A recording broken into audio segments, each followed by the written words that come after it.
여러분, 귀한 찬양 감사드립니다. 오늘 우리에게 주시는 하나님의 말씀을 봉독하겠습니다. 오늘 주시는 말씀은 구약성경 에스겔 37장 1절에서 10절까지의 말씀입니다. 본문의 말씀을 저와 한 절씩 교독하도록 하겠습니다. 제가 먼저 1절을 읽겠습니다. 여호와께서 권능으로 내게 임재하시고 그의 영으로 나를 데리고 가서 골짜기 가운데 두셨는데 거기 뼈가 가득하더라. 나를 그 뼈 사방으로 지나가게 하시기로 본즉 그 골짜기 지면에 뼈가 심이 많고 아주 말랐더라. 그가 내게 이르시되 인자야, 이 뼈들이 능히 살 수 있겠느냐 하시기로 내가 대답하되 주 여호와여, 주께서 아시나이다. 또 내게 이르시되 너는 이 모든 뼈에게 대언하여 이르기를 너희 마른 뼈들아, 여호와의 말씀을 들을지어다. 주 여호와께서 이 뼈들에게 이같이 말씀하시기를 내가 생기를 너희에게 들어가게 하리니 너희가 살아나리라. 너희 위에 힘줄을 두고 살을 입히고 가죽으로 덮고 너희 속에 생기를 넣으리니 너희가 살아나리라. 또 내가 여호와인 줄 너희가 알리라 하셨다 하라. 이에 내가 명령을 따라 대언하니 대언할 때 소리가 나고 움직이며 이 뼈 저 뼈가 들어맞아 뼈들이 서로 연결되더라. 내가 또 보니 그 뼈에 힘줄이 생기고 살이 오르며 그 위에 가죽이 덮이나 그 속에 생기는 없더라. 또 내게 이르시되 인자야, 너는 생기를 향하여 대언하라. 생기에게 대언하여 이르기를 주 여호와께서 이같이 말씀하시기를 생기야, 사방에서부터 와서 이 죽음을 당한 자에게 불어서 살아나게 하라 하셨다 하라. 이에 내가 그 명령대로 대언하였더니 생기가 그들에게 들어가매 그들이 곧 살아나서 일어나 서는데 극히 큰 군대더라. 아멘. 할렐루야. 사랑하는 형제자매 여러분, 이 땅에 있는 모든 사람들은 살다가 결국 죽습니다. 그러나 예수님만 죽었다가 다시 사셨습니다. 예수님만 죽음을 이기시고 죽음을 향해 달려가고 있는 모든 인생들을 향하여 새로운 생명과 영생과 회복과 소망의 보증이 되어 주셨습니다. 그래서 이 예수님을 믿는 모든 주의 백성들에게 주님은 죽은 자를 살리시며 없는 것을 있게 하신 하나님의 능력을 오늘도 베풀어 주시는 것입니다. 따라서 우리의 삶의 모든 어두움들의 세력들을 오늘 떨쳐버릴 수 있는 능력을 주시기를 바랍니다. 팍팍한 삶의 모든 짐을 벗겨버리고 오늘 부활의 능력으로 새로워지는 영광스러운 부활주일 될 수 있도록 하나님께서 은혜와 평강을 부어주시기를 원합니다. 오늘은 부활주일이니까 1년에 한 2번 정도 우리 부활주일과 성탄주일은 좀 서로 축하하다고 그러면 좋겠어요. 우리 서로 옆에, 앞뒤 좌우 옆에 부활을 축하합니다 한번 하시겠습니다. 다시 한번 부활을 축하합니다. 머리로만 하지 마시고 눈으로만 하지 마시고 가슴까지 내려오는 가슴의 언어로 함께 부활 예배를 드리게 됨을 감사합니다. 시작. 함께 부활 예배를 드리게 됨을 감사합니다. 본당, 별관, 은혜 채플, 또 모든 언약 채플, 웨스트 채플 여러 군데서 드리는 모든 분들 동일합니다. 오늘 부활주일 날 강단 뒤에는 보니까 이 백합화가 쫙 있어요. 백합 향이 진동을 해요. 여러분들은 잘 못 느끼시면 제가 향을 그리고 이 무덤도 어제까지는 이 무덤이 이렇게 닫혀 있었어요. 닫혀 있었는데 오늘 무덤이 열려가지고 무덤에서 막 부활의 빛이 막 나오는 것입니다. 빛이 보이십니까? 오늘 이 영광스러운 부활주일 날 제가 사랑의 교회 부임하고 14번째 부활주일 메시지를 전하는데 오늘 부활주일 메시지는 이 마른 뼈들이 다시 살아날 수가 있겠는가? 이 마른 뼈들이 다시 살아날 수 있겠는가? 오늘 3절에 주신 하나님의 질문이었어요. 에스겔을 향하여 이 마른 뼈들이 다시 살아날 수가 있겠는가? 오늘 이 질문은 그 당시 에스겔에게만 주신 말씀이 아니라 오늘 저와 여러분 각자에게도 이 말씀을 주시는 줄로 믿으셔야 합니다. 어떤 면에서 꼭 필요한 질문이라고 할 수 있습니다. 이 마른 뼈들이 다시 살 수 있겠는가? 마른 뼈 같은 상황이 회복될 수가 있겠는가? 마른 뼈 같은 어려움이 극복될 수가 있겠는가? 그런 차원에서 여러분들 계속 이 질문을 마음에 담아두시고 오늘 말씀 마칠 때에는 이 말씀을 통한 회복과 그 다음에 해결을 보고 돌아가시기를 원합니다. 오늘 말씀 앞에 이 마른 뼈들이 다시 살 수 있겠는가 할 때 앞에 2절 뒤에 이런 내용이 나와 있습니다. 2절 뒤에 나를 그 뼈 사방으로 지나가게 하시기로 본즉 그 골짜기 지면에 뼈가 힘이 많고 아주 말랐더라, 그렇게 되어 있어요.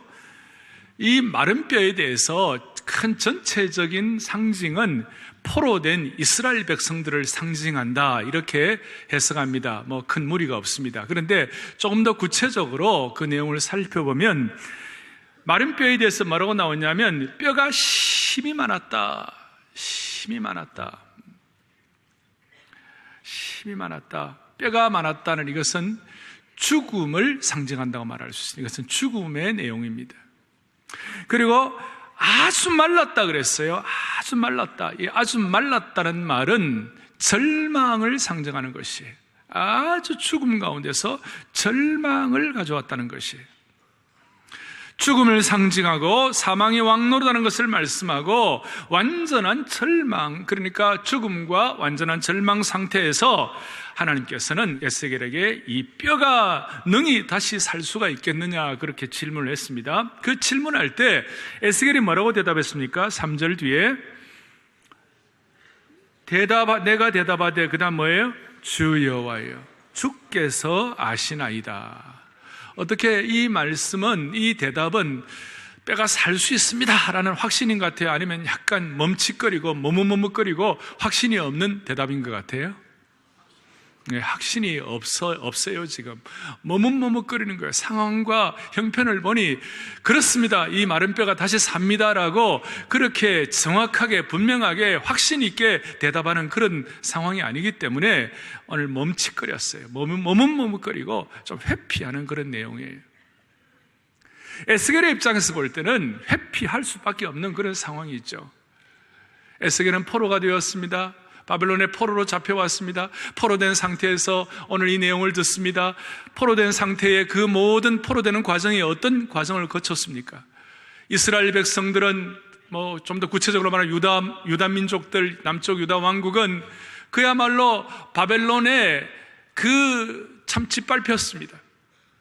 바벨론의 기마대는 철기군이었습니다. 바벨론의 기마대가 지나가는 곳마다 유혈이 낭자했습니다. 황폐합니다. 모든 것들이 그냥 초토화가 되는 것입니다.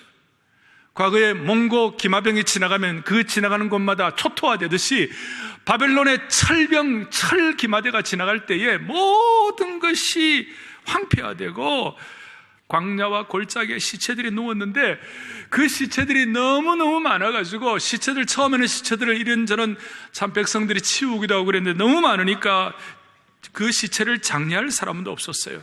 그냥 시체가 해골처럼 뒹굴고 있었습니다. 바빌론의 포악하고도 강포한 침략자들이 지나가는 골짜기마다 죽음이 가득하고 죽음을 몰고 오는 저승사자와 같은 그런 일들이 있었다는 것입니다. 그리고 앞에 36장에도 쭉 나와 있습니다만은 외적으로 내적으로 이스라엘 민족들이 경험한 이 어려움들은 외적으로 어떤 어려움을 겪습니까? 예루살렘이 다 해파되었습니다. 팔레스타인의 그 예루살렘 성이 다 멸망하고 심지어 금빛 찬란한 예루살렘 성전이 다 무너져 버리게 된 것입니다. 왕들도 잡혀가고 지도자도 없어졌습니다. 아주 비참한 상황이었습니다. 크게 낙심되는 상황이었습니다. 성읍은 불타버렸습니다. 이방인들에 의해서 점령된 것입니다. 외적으로는 그것만 해도 슬픈데 내적으로는 무슨 일이 일어나느냐? 앞에 보면 유다와 에브라임 큰 동족끼리의 해묵은 적대감이 너무 커서 포로 생활하면서도 서로 여전히 적대감을 가지고 서로 상처 주고 서로 공격하고 힘을 합해도 부족한데 비방하고 견제하고 용서하지 못하는 그런 내용들이 남아있었어요. 적대감이 남아있었어요. 꼭 우리 남북 대치 상태와 비슷한 것입니다. 희망이 없는 상태였어요. 소망 제로예요. 그럴 때 하나님께서 물어보시는 거예요. 과연 이 뼈들이 살겠느냐? 오늘 질문 앞에 오늘 몇 가지를 좀 정리를 하겠습니다. 첫째는 오늘 마른 뼈 같은 상황, 시대적인 상황 좀 돌아보았으면 좋겠어요.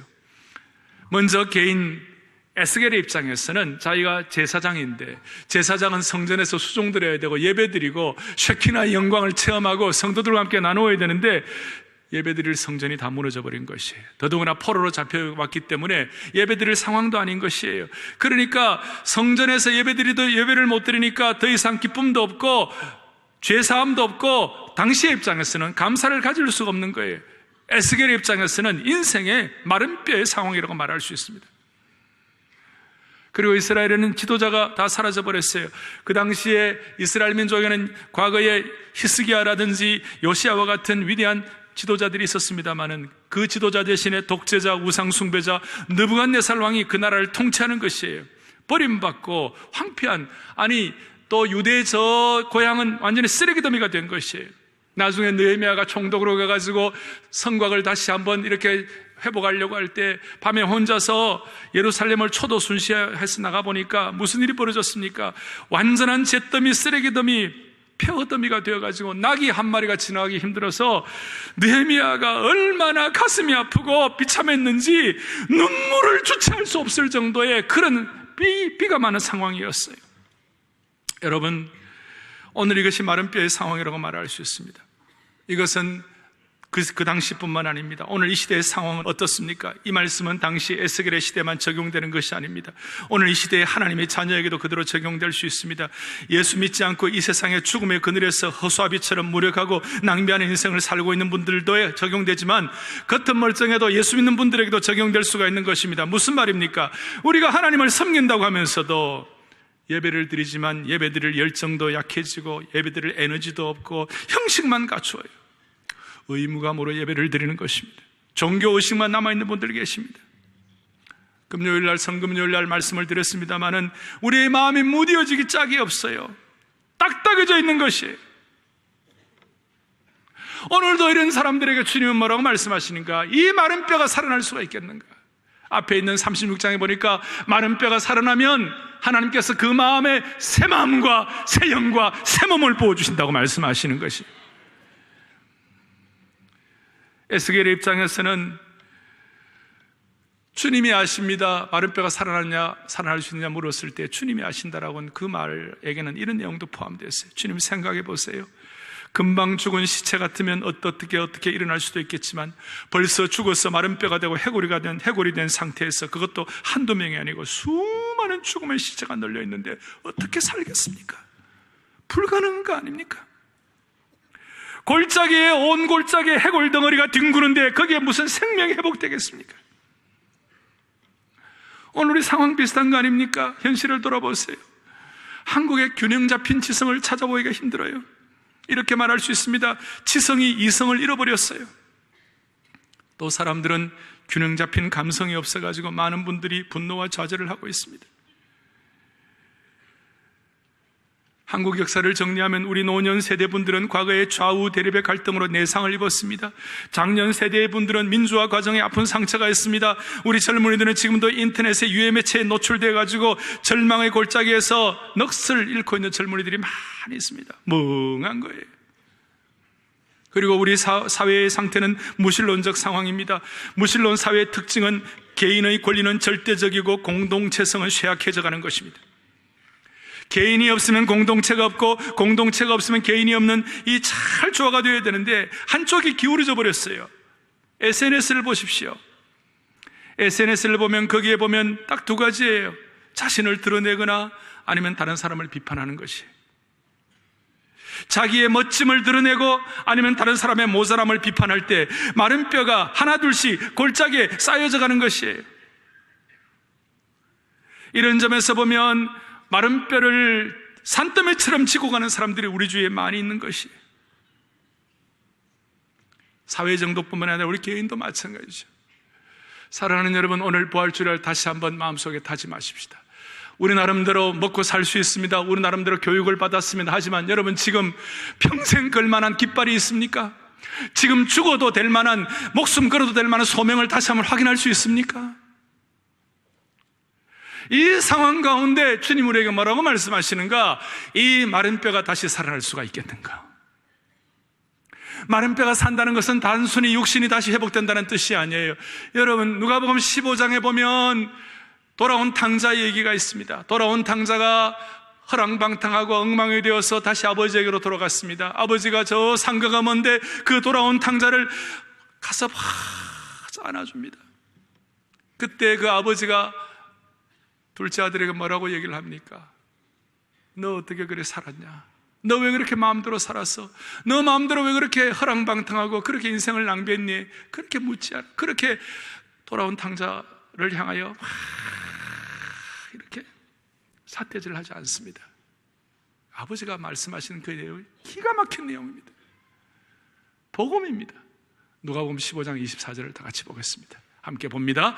이 내 아들은 죽었다가 다시 살아났으며 내가 잃었다가 다시 얻었노라 하니 그들이 즐거워하더라.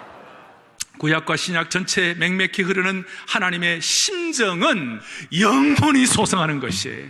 지금 이 아들 살아있어요. 이 아들 죽은 거 아니에요. 육신은 멀쩡히 살아있는 거예요. 그런데 그 아버지가 뭐라고 얘기합니까? 이 내 아들은 죽었다가 다시 살아났다, 이것이. 오늘 저와 여러분들의 마음속에 있는 이 부족함들, 이 연약함들, 마른 뼈의 상황들이 다시 한번 영적으로 소생하는 축복을 주시면 좋겠어요. 어떻게 하면 소생할 수 있습니까? 오늘 영광스러운 부활주일날 오늘 두 가지를 정리하겠습니다.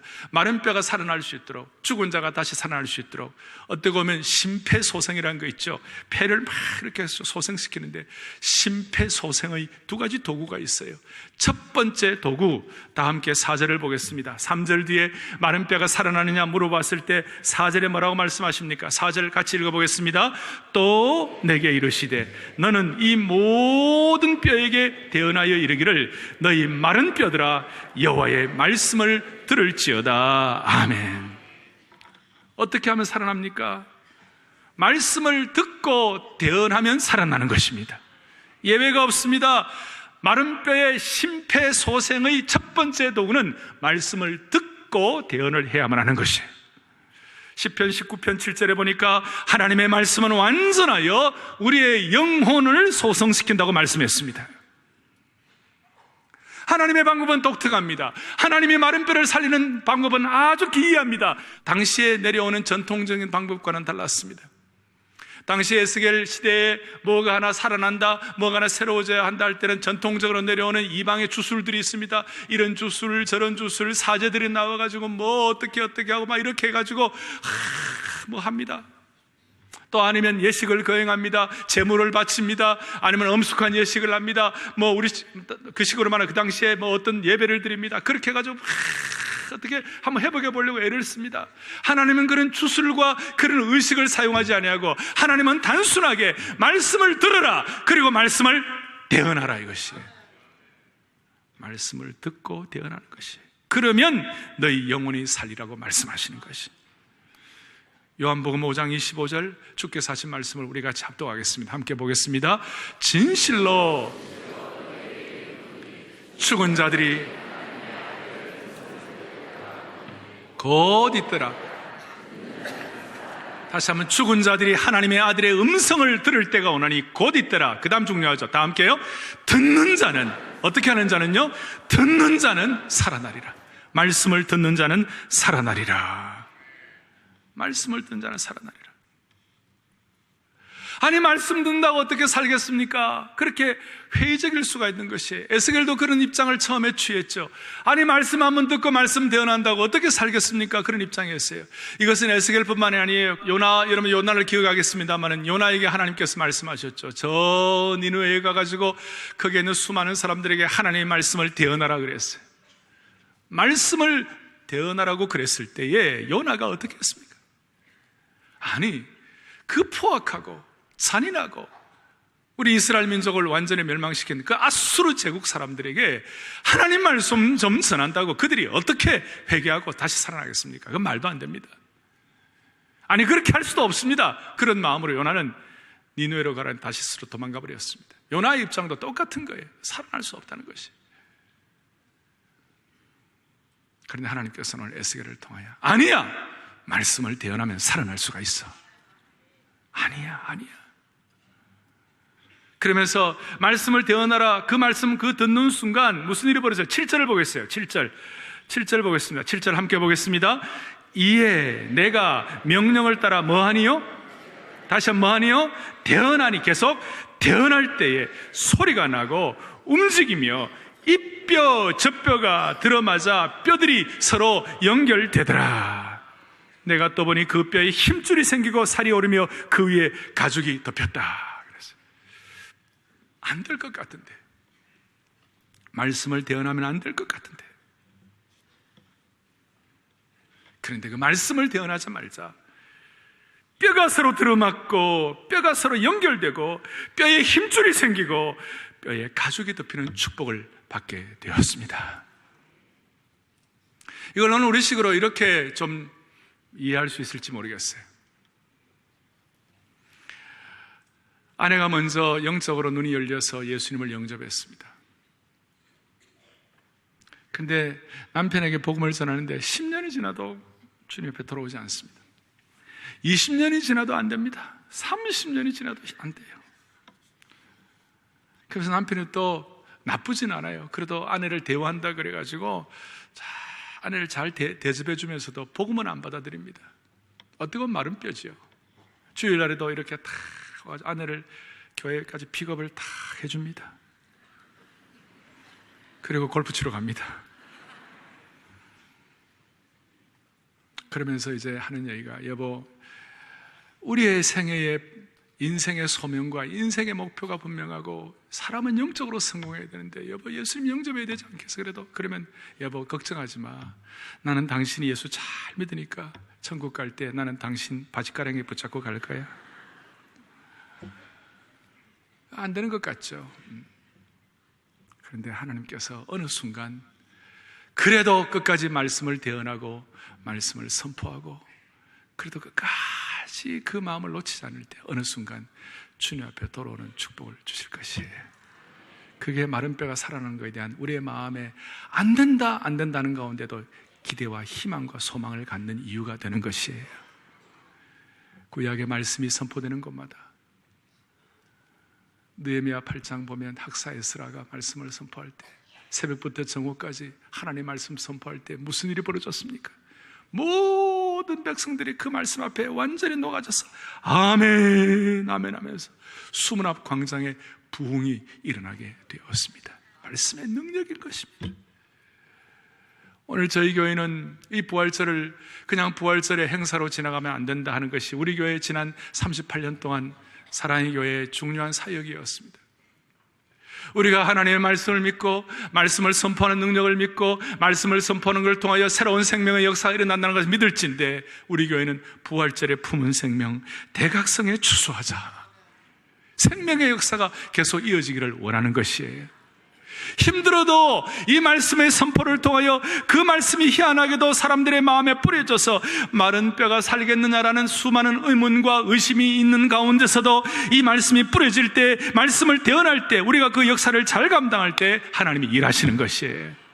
그것이 말씀이 선포되고 그 말씀이 선포될 때 이 뼈 저 뼈가 들어맞아 서로 연결되는 축복이 되는 것이에요. 오늘날 이 스마트폰 시대에 대각성 전도 집회 같은 스타일이 지금도 맞느냐, 그렇게 의문을 제기할 수 있지만, 여러분, 말씀을 대언해야 마른 뼈가 살아나는 것이에요. 우리가 힘을 모아서 부활절 때 생명에 대한 소원을 가지고 간절히 집중하고, 그리고 기록하고 주님 앞에 제출하면서, 하나님 아버지, 이 말씀, 오늘 우리가 이 마음을 갖사오니 마른 뼈가 살아나는 이런 소원을 가지고 주님 앞에 올려드리오니, 주여, 우리 11월 달, 10월 달 대각성 전도 집회할 때에 하나님께서 그 순간 하나님의 말씀이 선포되게 하여 주셔서 마른 뼈들이 벌떡벌떡 일어나게 도와주시옵소서. 한국교회는 다시 한번 푸르고 푸른 그리스도의 계절이 말씀의 선포를 통하여 돌아올 수 있는 축복을 허락해 주시기를 원합니다. 말씀을 대언해야 합니다. 그래야 다시 회복이 되는 것이. 아무리 우리 교회에 할 일이 많고 또 우리가 해야 할 여러 가지 사역들이 있지만, 말씀을 대언하고 선포하는 대각성 전도 집회, 이 모든 사역은 우리 교회 역사가 가는 동안에 계속 이어지기를 원합니다. 두 번째 살리는 도구가 무엇입니까? 말씀을 대언할 때 뼈가 맞추고 일어나고 연결되었는데 두 번째 살리는 도구, 심폐소생을 하는 두 번째 도구가 무엇입니까? 5절을 보겠습니다. 5절 같이 우리 합독합니다. 주 여호와께서 이 뼈들에게 이같이 말씀하시기를 내가 뭘 보여요? 생기를 너희에게 들어가게 하리니 너희가 살아나리라. 거기 보니까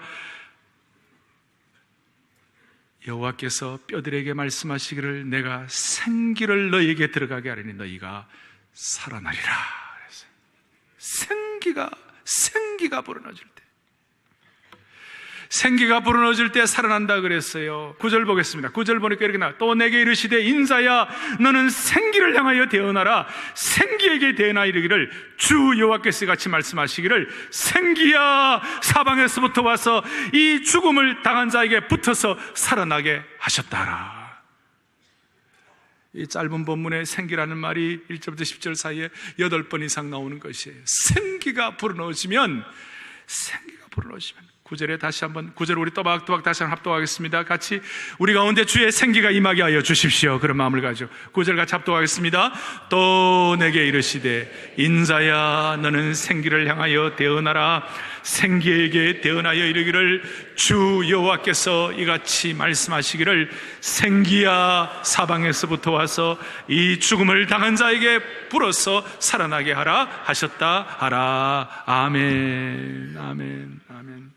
마른 뼈가 가득한 가운데서 생기가 불어넣어질 때 하나님께서는 그 마른 뼈들을 살리시는 정도가 아니라 놀라운 하나님의 군대가 10절에 이에 내가 그 명령대로 대언하였더니 생기가 그들에게 들어가매 그들이 곧 살아서 일어나 서는데 극히 큰 군대가 되었더라. 놀라운 하나님의 군대로 변화되게 되었습니다. 할렐루야. 이 생기가 무엇입니까? 이 생기는 구약에서는 르아흐라고 그러고 신약에서는 푸뉴마라고 그럽니다. 사도행전 2장에 오순절 성령 강림 때 생명의 역사로 성령의 역사로 임했던 그 바람의 역사가 바로 생기의 역사가 되는 것입니다. 창세기 2장에 사람이 육체로 있었지만 흙으로 지었지만 거기에 생기를 불어넣고 생명이 불어넣었을 때 사람이 된 것처럼 하나님께서 우리 모두에게 이 영적 생기, 성령의 역사, 숨, 바람, 불과 같은 이런 하나님의 영의 역사가 우리 가운데 다시 한번 확인되기를 원합니다. 생명의 역사, 생기의 역사인 것입니다. 성령의 생기가 우리에게 부어졌을 때 우리에게는 힘과 능력이 공급되는 것입니다. 우리의 매일매일이 마른 뼈들에 가득한 소망 없는 초라한 골짜기 같더라도 성령의 바람이 임하면 회복이 되고 살아나게 되는 것을 우리가 확신하는 것입니다. 여러분, 이런 차원에서 생기가 불어넣어졌을 때 그것이 가능할까? 혹시 우리 가운데 의문되는 분이 계시다면 여러분 마음에 다짐하세요. 하나님께서는 오늘 이 상황을 가지고 우리에게 깨닫게 하시는 중요한 일 중에 하나는 뭐냐면 하나님이 보시는 관점과 우리가 보는 관점이 다르다는 것이에요. 우리는 마른 뼈만 봅니다. 우리는 해골 골짜기에서 마른 뼈들을 보면서 이것이 뭐가 되겠느냐 낙심하고 좌절하고 힘들어하고 있습니다. 우리의 삶에 있는 우리의 속성 가운데 있는 마른 뼈 때문에 우리는 고통하고 상처받고 내상을 입고 있습니다. 그런데 하나님은 우리가 보는 것 가지고 보지 아니하고 하나님의 시각으로 보게 해주시는 것이에요. 우리는 겉모습을 봅니다. 형식을 봅니다. 겉으로 봅니다. 그런데 하나님은 영적 생기가 불어넣었을 때 어떤 일이 일어날지를 하나님이 기대하고 계시는 것이에요.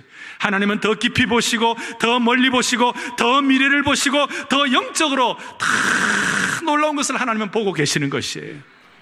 따라서 저와 여러분들이 대언과 생기와 말씀이 들어올 때 우리들에게 오는 중요한 우리의 시각과 우리의 삶의 판단이 새로워지는 것이에요. 판단의 기준이 새로워지는 것이, 우리의 가치 판단의 기준이 새로워지는 것이에요. 생기와 말씀의 대언과 생기를 통하여 마른 뼈의 역사가 우리 가운데 있을 때 판단의 기준이 달라지는 것이에요. 생기가 들어오게 되면, 생명의 역사가 일어나게 되면 우리의 마음속에 기대와 소망이 어떻게 되냐면, 참 내가 모든 걸 판단할 때 내게 좋으냐 나쁘냐 혹은 이것이 옳으냐 그러냐 이거 차원이 아니에요. 뛰어넘어야 돼요. 뭐예요? 여기에 생명을 살리느냐 못 살리느냐, 여기에 생명이 있느냐 없느냐, 여기에 생명의 역동성과 기름 부음이 있느냐 없느냐, 그것을 멀리 내다볼 수 있는 판단을 하게 되는 것이에요. 내 프레임에 갇혀서 내가 옳고 그르고 내 어떤 가치관에 의해서 내 인생을 제한받는 것이 아니라 이 생기가 불어넣어졌을 때 하나님께서 어떻게 역사하시는가 하면 여기에 생명이 있느냐 없느냐, 여기 사람을 살리느냐 못 살리느냐, 그것을 가지고 결정하게 되는 것이에요.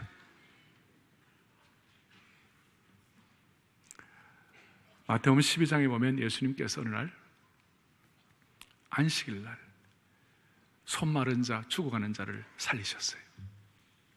바리새인들이 그걸 보고 안식일을 지키며 서기관, 바리새인들, 유대 지도자들은 안식일을 지키는 것이 제일 중요하니까 안식일에 무슨 일을 합니까?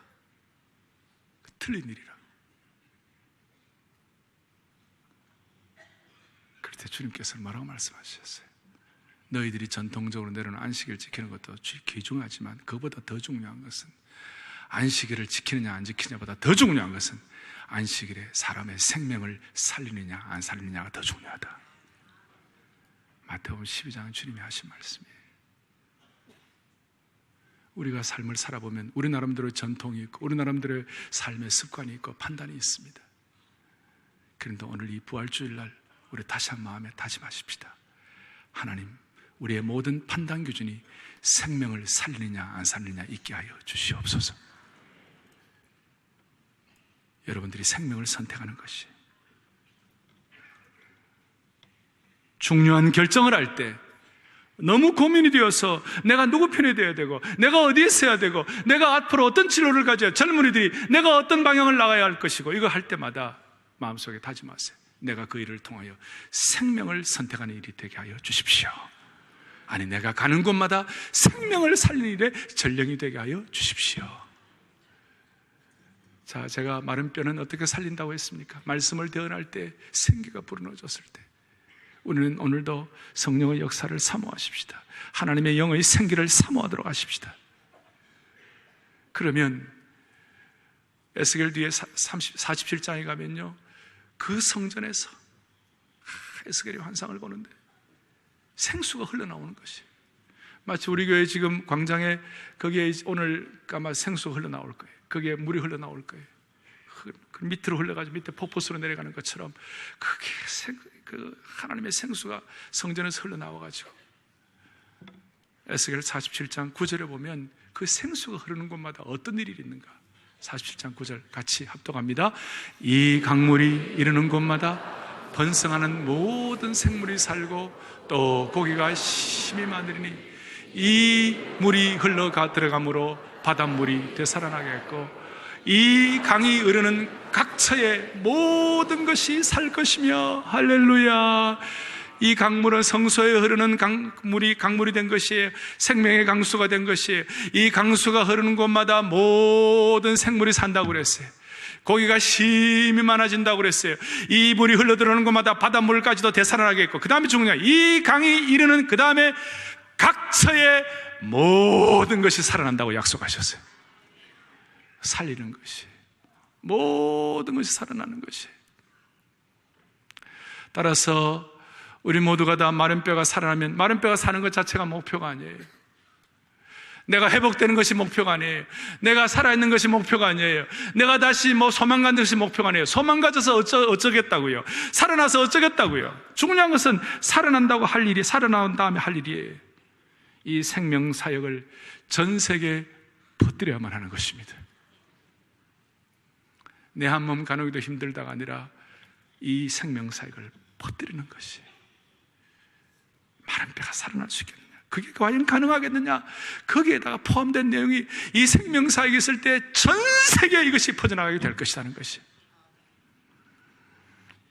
사랑하는 여러분, 희망은 절망의 반대말이 아닙니다.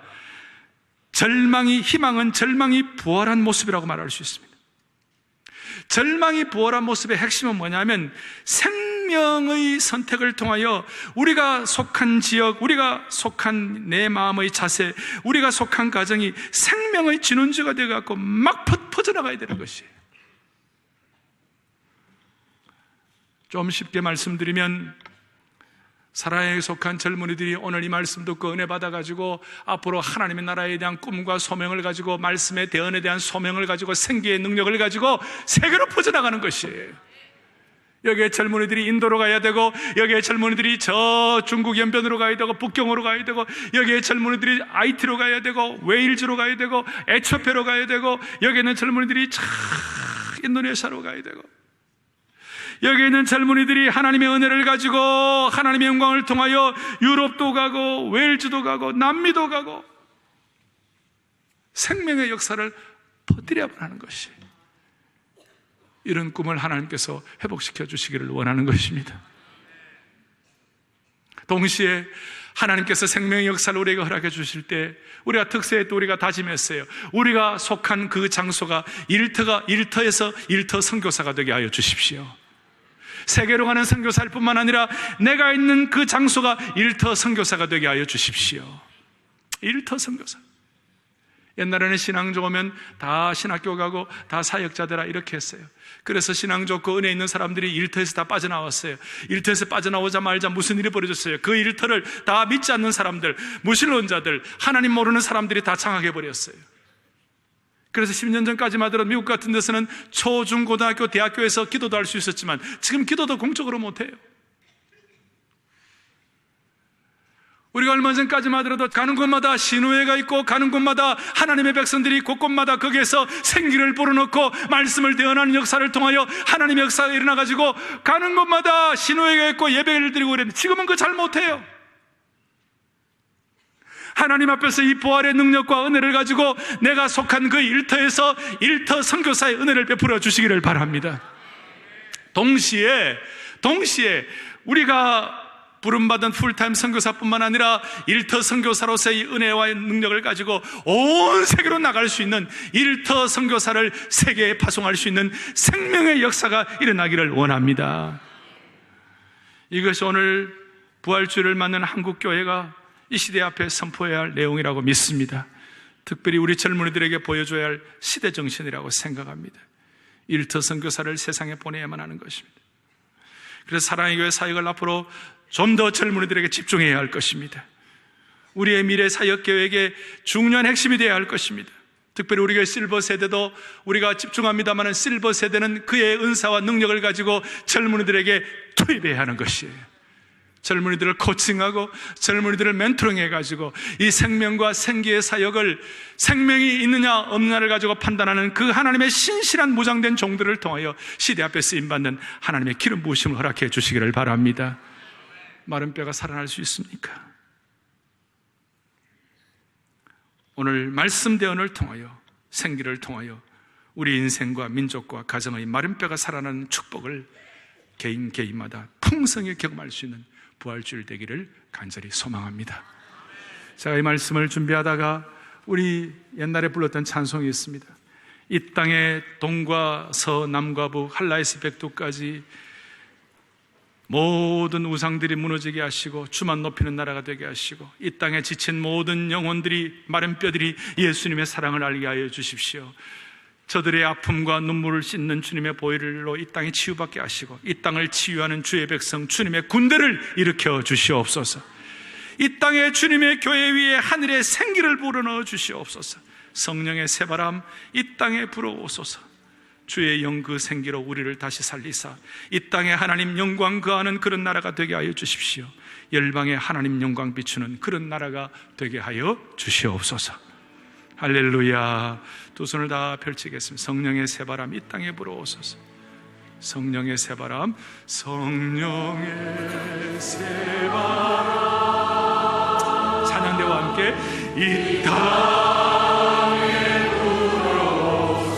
불어오소서. 주의 영 그 생기로, 주의 영 그 생기로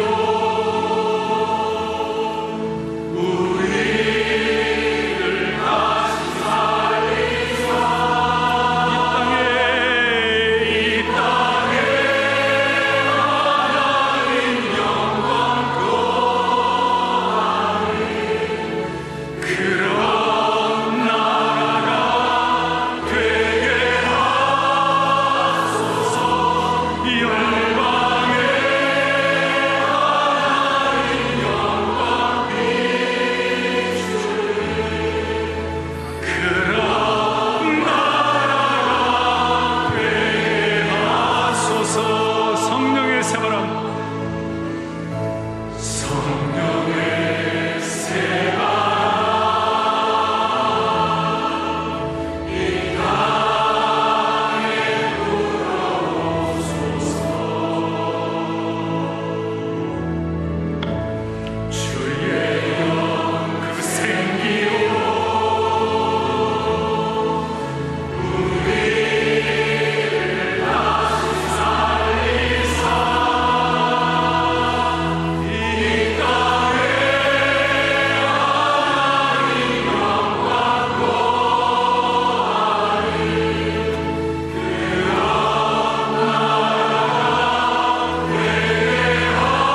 찬양을 통한 우리의 기도 제목을 주님 이루어 주시기를 원합니다. 하나님 아버지, 오늘도 이 부활주일 예배를 통하여 무디고 딱딱한 마른 뼈 같은 우리를 다시 살려주시는 은혜를 감사합니다. 우리의 부족함에도 불구하고 꺾지 않으시고 내어치지 않으시고 다시 부활의 영, 생명의 영, 말씀의 영으로 무장되게 하신 것 감사합니다. 주여, 온 교회와 온 성도들을 하늘의 생기를 부어주시옵소서. 우리 교회 젊은이들에게 다시 한번 생기를 부어주시옵소서. 한국교회의 말씀과 생기로 무장될 수 있도록 도와주시옵소서. 이번 대각성 전도집회에 생명의 은혜를 부어주셔서 마른 뼈가 다시 살아나는 현장이 될 수 있도록 은혜 위에 은혜를 더해 주시기를 소원합니다. 오늘 우리 온 성도들 이 부활의 기쁨과 소망을 생명의 능력으로 회복할 수 있도록 은혜 주신 주님 앞에 모든 영광과 감사를 올려드리며 우리의 생명 되시고 소망 되시는 예수 그리스도 이름 받들어 간절히 기도 올리옵나이다. 아멘. 성령의 세가 이 땅에 들어오소서. 주의 영 그 생기로 우리를 다시 살리사 이 땅에 하나님 영광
열방의 소망, 예수 열방의 소망, 예수 우리의 위로자, 주님 원하네 영원한 소망. 예수 어둠 속의 빛, 예수 어둠 속의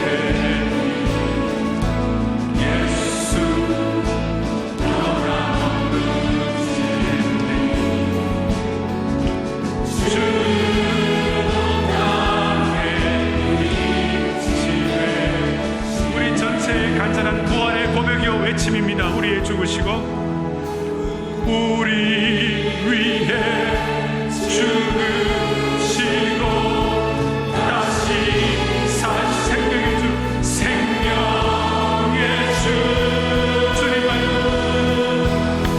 주님만이 소망이요 영원히 안성이라. 주님만이 온 세상을 비추시네.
지난 23일 사랑의 교회 본당에서 5천여 명이 자리한 가운데 오는 10월에 개최될 기독교 사회복지 엑스포 디아코니아 코리아 출범 예배를 드렸습니다.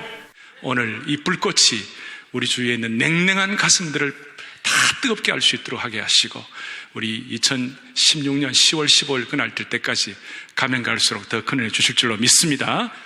엑스포 상임대회장이자 조직위원장인 오정현 담임 목사의 인도로 시작된 예배에서 극동방송 이사장 김장환 목사는 참된 봉사란이란 말씀을 전하고 이어서 대표대회장 김삼환 목사가 하나님의 사랑이란 말씀을 전하며 섬김과 봉사의 중요성을 강조했습니다. 집행위원장 권태진 목사의 디아코니아의 해 선포로 2부 출범식이 진행됐는데요. 오정현 담임 목사가 환영사를 전하며 엑스포의 의의를 밝혔고 부대회장 정성진 목사가 대회에 관해 소개했습니다. 이어서 김삼환 목사는 교수협력단 단장인 김동배 교수에게 조직위원회 위촉장을 수여하고 오정현 담임 목사는 홍보대사 남경주 최윤영 성도에게 임명장을 수여했습니다. 특별히 박원순 서울시장과 남경필 경기도지사가 참석해 축사를 전했으며 김종덕 문화체육관광부 장관도 엑스포를 지지하는 뜻을 전달했습니다. 마지막으로 대한예수교 장로회 통합총회장 최영남 목사와 대한예수교 장로회 합동총회장 박무용 목사는 엑스포를 통해 한국교회가 섬김으로 하나 되기를 바란다는 격려사를 전했습니다. 오는 10월 사랑의 교회와 서울시청에서 열리는 기독교 사회복지 엑스포 디아코니아 코리아가 국내외 재난민과 사회적 약자를 위한 사역 그리고 복음적 평화 통일의 밑거름이 될 수 있도록 엑스포의 조직위원회와 모든 준비 과정을 위해서 기도해 주시기 바랍니다.